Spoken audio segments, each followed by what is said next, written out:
Hello, hello, hello, beautiful people. It is Leah Murphy, Leah C. Murphy on LinkedIn, because there's a lot of us. And I am back. I am excited to be back with you.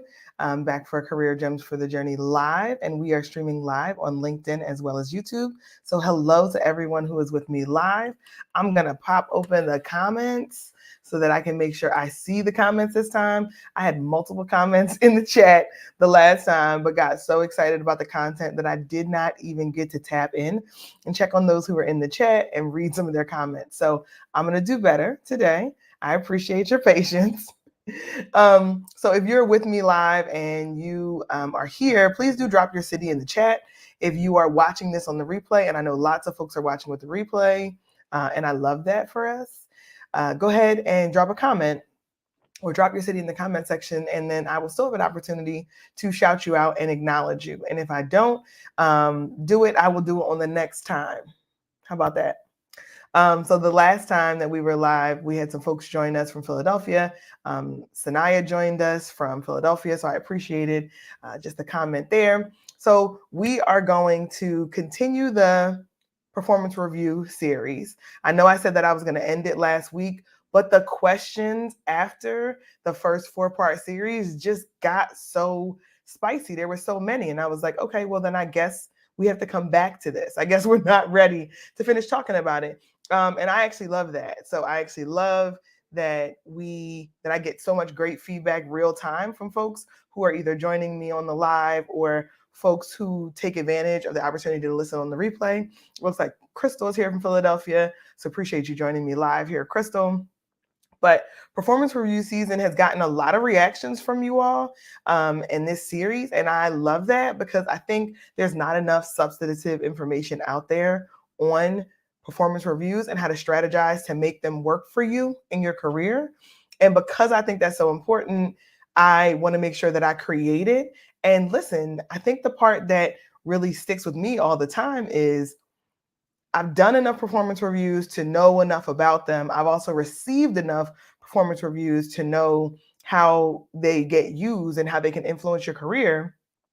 And then on top of it, like, this is corporate insider, right? Like, Leah C. Murphy, Career Gems for the Journey. I am your corporate insider, right? So if you're working for large organizations, nonprofits, or even in academia, my goal is to bring these insights to you as an individual, and also have institutions and organizations really think about how are we showing up for our employees, and do we have people in manager or leadership roles that are actually going to help us retain employees or not, right? Retention is an active thing. You have to actively retain people in order to have a great organization, in order to have people who want to come and work for your organization. There's some things that have to be in place, and active retention and measurement of performance is just table stakes.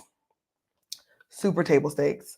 So we covered a wide range in the first 4 parts of this series. So please do go back and listen to the recordings wherever you're listening to us or wherever you're watching me. You can find the recordings of the previous discussions that we've had on performance appraisals, the process, the history, who's been doing it well, who's not doing it well, where did they come from, all of that, right? So we did the backstory. This one is just going to be real direct, super brass tacks, because I wanted to get to the point where I know there's still feels like there's a little bit of anxiety based on the questions that I was getting. So one of the questions that I got was, what if my manager and I are not on the same page when it comes to performance appraisal season? And I did a post on this on LinkedIn. So I'm just going to go flat out with it. If you and your manager are not on the same page, you need a plan. Now, you can plan to get off their team by switching teams, going to a different department, or you can plan to leave that organization altogether and make a plan to shift significantly. What I want to be really transparent with is, if you and your manager are not aligned on where you bring value to the organization, or you have the differences of opinions are not something that you feel like are something you can overcome, ultimately you have to make a change. Let me encourage you to not stay in a situation hoping that you can what's the word? Not convinced, because convinced people can be influenced. But if there's a difference of opinion and it is that clear and evident to you, and they don't perceive you as adding value to the organization, you cannot outweigh their opinion or their perception of you when it comes to standard corporate matrix organizations. So you and your manager being on the same page, feeling like they're evaluating you in a way that feels appropriate and equitable, and also feeling like there actually is a chance for you to be successful working under this manager, game changer. So if you don't feel like there's a chance for you to be successful working under this manager, you need a plan. So plan to get off their team, plan to go to another organization, or progressively work to influence that manager into seeing things in a way that is more favorable for you. But you will not be able to be successful in an organization and get promoted and get positive performance reviews if you and your manager don't see that there's a value that you're adding to the table, adding to the organization. It can't happen. And a lot of people stay in situations longer than they should, and they're fighting this good fight within an organization, and they like their job and they may want to stay, and they ended up working for a manager that they're just not aligned to. There are a lot of excellent managers out there, and I get great stories from them, but there are also some bad managers out there. These are just the facts, right? From a corporate insider perspective, there are bad managers out there. There are good managers out there. I've been fortunate to have a career where the majority of my managers have been good, but the bad have been very, very bad. And I needed to know that I had to make a plan in order to get off of their team if I wanted to see my career continue to progress, or even if I just wanted my compensation to match the effort that I was bringing into the organization. So, hot take, you need a plan. If you and your manager are not on the same page, y'all are not working together well, you're feeling that there's some tension and friction, you're getting clear indicators that they're not supportive of you, that they don't see the value that you bring to the organization, you need a plan. And here's the other hot take, the thing that they're really not going to say, and why I'm here is because performance reviews they do not live outside of human bias. That's just honest. They do not live outside of human bias, even with all of the matrix, even with all of the rubrics, even with all of the skills and competencies, even with all of the company values they try to pull in. The facts are they can't live outside of human bias. There is direct human interaction in the process. So that means there is a potential for subjectivity and potential for inconsistencies. So that's the bad news. What's the good news, right? The good news is there are ways you can directly influence your performance review. And I want to talk to you about two of them. Two very, very direct ways that you can enhance your performance review measures, right? So we talked about subjectivity, and often sometimes when humans are in the equation, subjectivity is part of the equation, and there is an impact to likability. And as Black and brown professionals, women, those who are in the global majority but don't represent the majority inside of corporations, that can cause friction. It can cause tension because likability can come against some of the things that you may feel are your real strengths. Introversion is one of the things that tends to have an impact on likability. Tone is one of the things that have a direct influence on likability. Your how, right? How you show up, how you deliver results, how you finesse or use your savvy in the system can influence likability, right? So those are some things that don't really have an ability to be able to be changed oftentimes, or in order to change them, they're fundamental things that you're going to have to change yourself. And that only is temporary. It's very temporary, even if you have the ability to change. And it may feel like a tremendous amount of effort and energy goes into changing those parts of yourself in order to fall into a more likable category for your organization.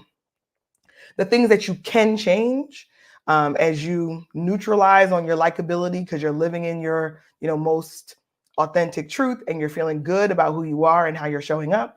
And that is more important than trying to be likable temporarily in order to appease one manager. It's easier to make a plan, or it's more impactful for you. I won't say it's easier. It can be more impactful for you to make a plan to move to another team, to do a different role, to join another organization than it is to contort yourself to fit into a box or organization that just doesn't want what you have to offer. So the two things that you can do, and you can do them progressively throughout the year. This is not a one-shot deal. The number one thing is differential impact to the company's bottom line. If the work that you're doing has a differential impact, like you can actually track it back to the bottom line. Here's how we make money at the company, and here is what I do to contribute to the company making money. There is tremendous, tremendous impact you can have. So your standout business result is what I call it. Your standout key point of differentiation business result is how you can directly impact the bottom line. So if you can be clear on how your work, what you contribute that has a direct impact to the bottom line, it has a direct impact on your performance review every year. Every year, if you spend the time and energy understanding how your work as a HR professional, as a supply chain professional, as a procurement lead, as a social worker, as a whatever it is you do, as a marketer, tracks back to the bottom line, you can have a direct correlation to your performance appraisal because you have a standout business result that you can hang your hat on, and that really often isn't arguable. That's why that objective and getting on the right projects and taking on the right assignments is so critical, because that's what allows you the opportunity to have a standout business result. And that standout business result can still come back even if you don't work on the business side, sales, marketing, supply chain, procurement, right? Where it's tied to dollars. When I mentioned earlier that retention is an active practice. So if you work in human resources, or you work in administration, or you work somewhere else that doesn't necessarily have a direct correlation to business dollars, when you retain people, when you sustain processes, when you make it easier for the business to be able to run, those are standout business results that can directly be correlated to the bottom line. I really try to encourage everybody to be consistent in thinking about what is your standout business result for the year that you are really going to hang your hat on. Sometimes there's two of them. Oftentimes there's one really big significant thing that you can tie yourself back to overtly. And I really want to encourage folks to do that. The second thing, and this is the one that I feel like people tend to overlook, because you're doing the work to get the business results, you're delivering against your objectives, but no one outside of you or your team knows. So you fall into this obscurity where your results can be blended in with overall team, company, division results. And that's when you get this overall spread that doesn't call out where you were able to differentiate for the business. So more people have to know that you've delivered this result. And when I say more people, I mean everyone in the company that you come across should be able to associate your standout business result with you, right? I've seen attorneys who work in organizations and literally you never see their face, but you know they worked on a critical merger and acquisition.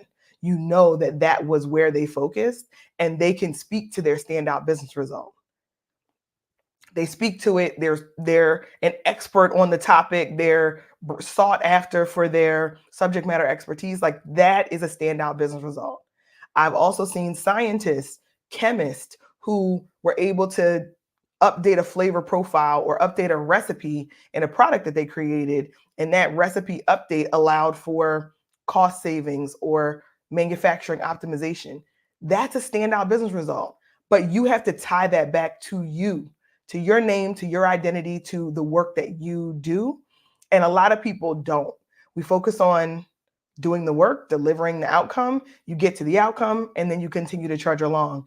Pick your head up. And Carla Harris, who I love, she has, all kinds of amazing speaking. She does great work as far as her authorship, Strategize to Win, Plan to Win. She has all kinds of amazing assets. If you get a chance, look up Carla Harris. I find her to be, really inspirational and just an amazing woman in business. And she just happens to be, Black and a singer. She's fabulous.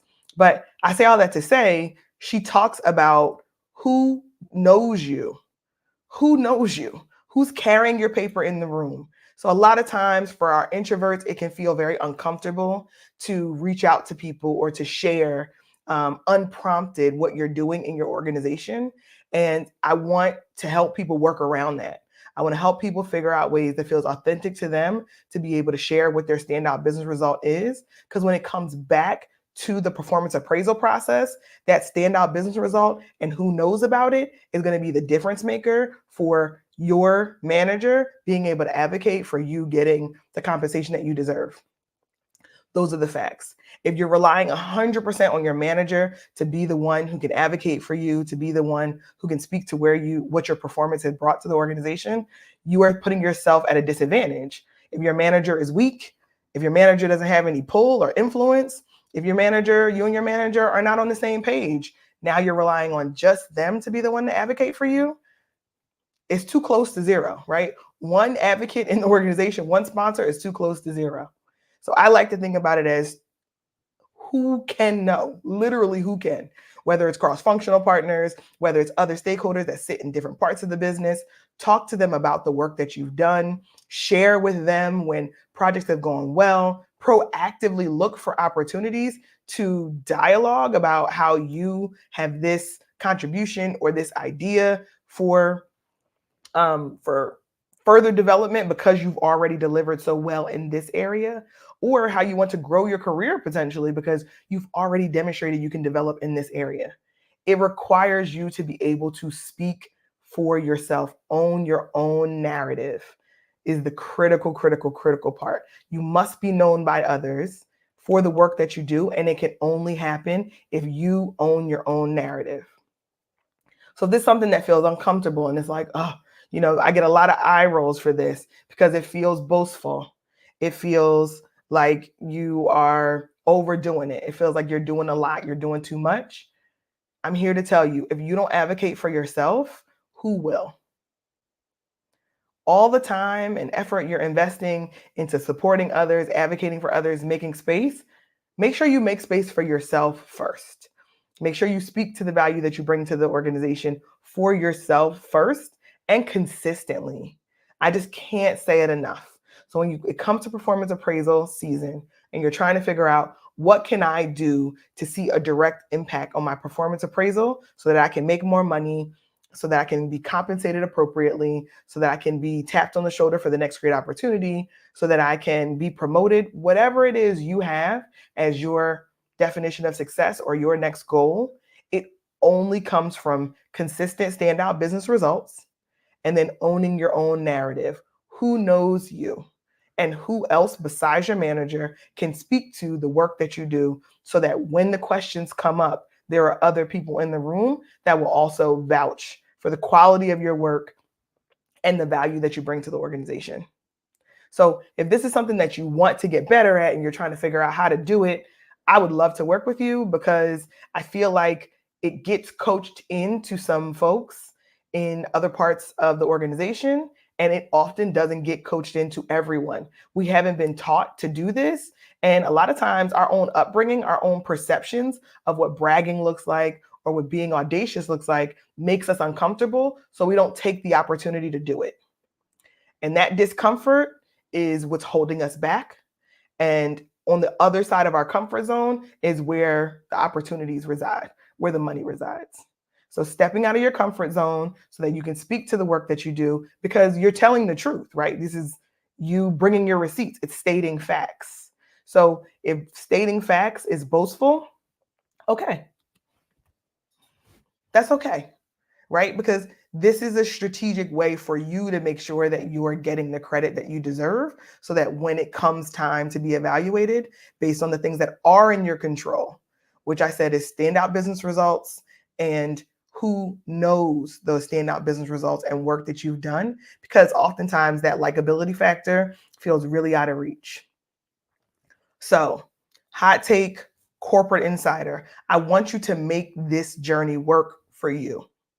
And the more you can make this journey work for you, the better you will see outcomes and your return on investment for your work will be so much higher. Oftentimes I hear people feel like they are feeling frustrated or undervalued or underseen in their organization. It causes them to make a shift, to change roles, to do something different. And a lot of times being underseen is our responsibility. Being undervalued is the organization's responsibility. So the getting seen, the making sure that people know, that's up to us. Getting the value from that and negotiating that is a direct back and forth negotiation between you and the organization. But if no one knows, then they can argue against your value proposition because only you know, or only your manager knows, or only the two people who sit next to you in your cubicle know. I don't want that for you. I don't want that for you. I don't want that for us. I want more for us collectively. So we're going to go one more time because I had a question that I didn't get to today that came out from the performance review. And essentially it was asking, if I get a bad performance review, is it over? Right? What do I need to do in order to recover from a bad performance review? And I absolutely want to talk about that. And I'm also going to have a visual the next time we get together, just on the math calculation for the difference between having a standout, over-delivered, exceeds expectation performance review, because we or performance appraisal, we called out does not meet, meets, and then exceeds expectations when it comes to performance appraisals. And there's a direct dollar calculation between does not meet expectations and exceeds expectations. And I want you to see that. I want you to see that. So my team and I are working on that in the background. We will be back here next Tuesday at 12 o'clock Eastern Standard Time live. Would love to see you here. Would love to close this out before we get into the holiday season, because I'll let you know on the next time that we're live. I'm going to take a break during the holiday season, and I want you to too. I want you to also. I want you to take a break, and during that break, I want you to take advantage of all the great podcast episodes that we have over at the Career Gems for the Journey podcast. So I'll be sharing that resource with you the next time that we're together. Or you can go over to Apple Podcasts or Spotify or wherever you get your podcasts and join us on the Career Gems for the Journey podcast. You will have tons and tons and tons of options. It's basically a repository of all the work that we've done over time that you can go and take advantage of, get your head in a great place as you're thinking about what you want to do for 2024. Are we checking out, taking a break, and letting 2023 be what it's going to be and focusing forward? If so, I'm here for it. And if you're finishing strong and closing the year on a high, I'm here for that too. Whatever makes sense for you. Make this journey work for you. So I appreciate you being here with me today. This has been another, I get sweaty. I don't know if y'all know, I get hot because I get so excited to make sure that you get these gems and you can apply them to your career. And oftentimes I just don't hear us having these conversations, and I don't hear people being really honest about what the performance appraisal process looks like and what it does and what impact it can have. So that's why we're here. We'll be back next Tuesday. Please come back and join us, 12 p.m. Eastern time. We look forward to seeing you here.